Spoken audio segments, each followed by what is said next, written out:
Biglang sumabog si Vesuvius.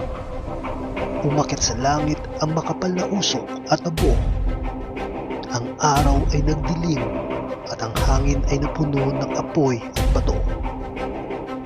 Ang bulkan ay patuloy na nagbuga ng abo, mga bato at nakalalasong usok.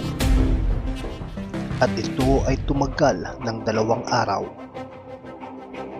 Kaya naman walang sapat na oras ang mga tao para makaligtas. Ang mga bato ay bumabagsak ng tuloy-tuloy na parang malakas na ulan. Sa loob lamang ng ilang oras ay unti-unting tumakip sa mga bahay at mga kalye. Umabot sa 4 hanggang 6 na metro ang kapal at tinabunan ang buong lungsod.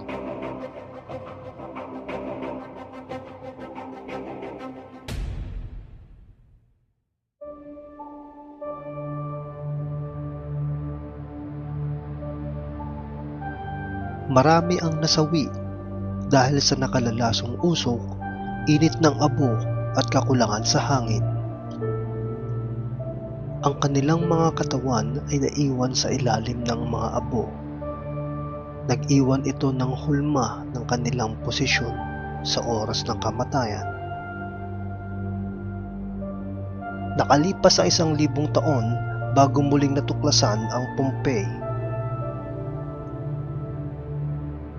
Ito ang mga hulma ng abo na nagbibigay buhay sa kasaysayan sa nakaraan.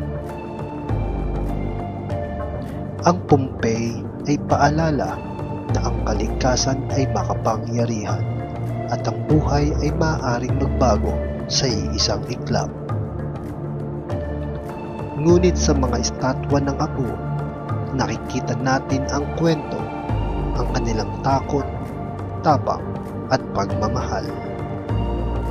Ang Pompeii ay hindi lamang lungsod na nawala, isa itong alaala na ang bawat sandali ng ating buhay ay mahalaga.